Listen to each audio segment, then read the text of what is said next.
Hello friends, it's Dave here from SaveDex, bringing to you another prediction video, this time about what Nintendo might do next year for the Legend of Zelda's 35th anniversary.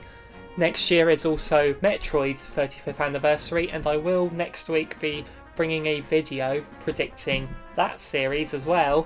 And the answer to that will not be they'll ignore it, because although I think they will, I have some ideas as to what they could do for Metroid next year as well. So make sure you hit that subscribe button to keep up to date with us and not miss that video. So let's talk about Zelda in this one. So obviously I could just go into this whole list of possible games and collections and things like that they could do, but I'm going to keep this more concise. I'm going to stick to a guideline here, and the guideline I'm going to use is what they did for Mario's 35th anniversary. They did a direct, and in this direct they gave us quite a lot of information as to how they're celebrating Mario's anniversary. There's quite a few announcements there, so let's see how that direct could have a Zelda equivalent. And I think that Zelda has the potential to have a better anniversary celebration than Mario did.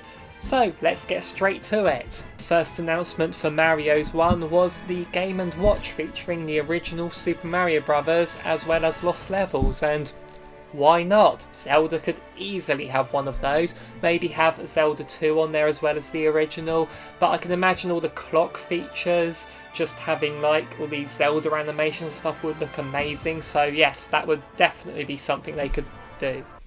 The next announcement was Super Mario 3D World coming to the Switch, and I'm thinking, well, there's some Zelda games on the Wii U they could port over, but really when you think about it, out of the Wii U games with Zelda in, 2 of them are already on the Switch, and we've also got 2 that were remakes in their own right as well, but we will get to those later. So with not a whole lot left for the Wii U that they could port over to the Switch, I'm thinking this could be the time that they announce a remake of The Legend of Zelda Skyward Sword. There have been rumours surrounding this game coming to the Switch, and I think it's something they could definitely do. I mean, the Joy-Cons are capable of replicating the motion controls, but I'd love to see a proper true remake element of it where they remove the need for the motion controls for this game, but how they would do that I am not sure. And although this wasn't in the Mario Direct, it was afterwards that it got revealed that there were going to be 2 new amiibo of Cat Mario and Cat Peach. So let's have 2 more amiibo to go with this game as well. Now there already is a Skyward Sword Link amiibo, so we can't see anything like that. So which characters would they put amiibo for to commemorate this game? Well, one obvious option would be a Zelda from Skyward Sword. I mean, we have the Breath of the Wild Zelda as an amiibo, the Wind Waker Zelda, and although this is the one from Smash Bros, it is based on the Twilight Princess Zelda, and really when you think about it, the Sheik is the Ocarina of Time Zelda. So I'd love to see that character model for Zelda and Skyward Sword as an amiibo. And Twilight Princess HD did get an amiibo of Midna, so let's have Fi have an amiibo as well.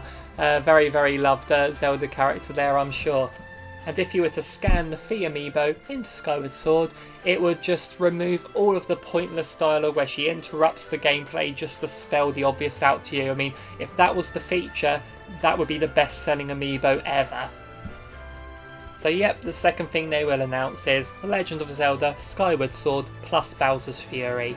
Okay, the next announcement Mario got was Super Mario Bros. 35 and Legend of Zelda 35. We know the Mario game's disappearing in April, so why not replace it with The Legend of Zelda 35, or better, Legend of Zelda 99. Now, it'll play differently to the Mario one, because in that one you attack enemies to send them to your opponent's screen. You're just basically playing the levels. But Zelda, original Zelda, that full map you have there, hopefully with 99 of you more than 35, and you're just all on there, you're all going about like killing each other, just last one standing wins. You can have all the enemies on there as well. Killing the enemies could give you rupees, and you spend the rupees to get items like more arrows or bombs and stuff like that. I mean, this could be a proper traditional battle royale, sort of Fortnite style, like making the map smaller as there are less players and things like that. I mean, that would be a really good addition for the Zelda 35th anniversary. Next announcement was Mario Kart Live Home Circuit, and in case this was based on Mario Mario Kart, which is a spin-off. Zelda doesn't really have much in the way of spin-offs. I'm not suggesting they do Zelda Kart or anything like that. I mean, Link's already in Mario Kart, so I mean, maybe they could do a Link in a go-kart for Mario Kart Live, but I don't see them doing that. So I'm trying to think, what Legend of Zelda spin-off is there that comes with its own peripheral, its own sort of gimmicky toy to come with it? Link's crossbow training, that came with the Wii Zapper. What if they did Link's new crossbow training and had a new form of the Zapper that you can slot the Joy-Cons in, and just going round the world of Breath of the Wild with a crossbow? They could even have it incorporated into the Labo VR with that blaster that comes with it. That would be a really cool thing. After that, we got an events reel, just going for a few little things that they added. They could add Link to Mario Kart Tour on mobile. All the plushies and t-shirts and other merchandise, Zelda could easily get a load of that. Already has its own Monopoly board, but I was thinking they could do their own sort of version of Cluedo or something, like Hyrule Castle, like Ganondorf did it in the Deku Tree with the bow and arrow or something like that. Things like Mario Maker 2 could have a stage, and the Smash Brothers tournament, they sort of just go without saying. But then there's this Splatfest where you have to choose between Mushroom and Star. There should be a Zelda themed Splatfest, of course there should, but what would it be? I mean, it could be things like, do you prefer the bow or the hook shot, or do you prefer the bombs or the boomerangs, something like that. But I'm thinking something a bit unique for Splatfest. Why not have it be a three-way Splatfest? And you have to choose between courage, wisdom and power.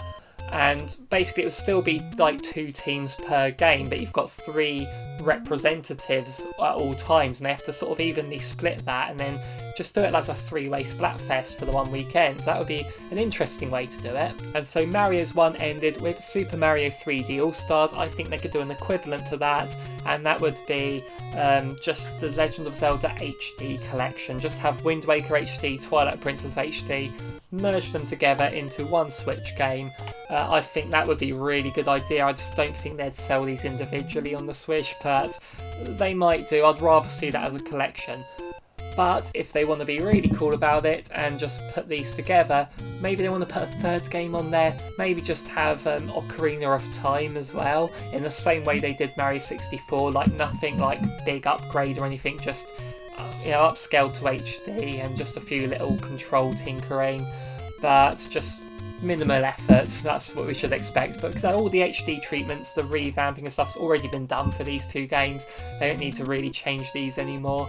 But I just think Legend of Zelda Triforce Collection, and to really make this the equivalent of the Mario one, you'd have those 3 games and everyone will be saying, why isn't Majora's Mask included in this? And everyone will be upset by that.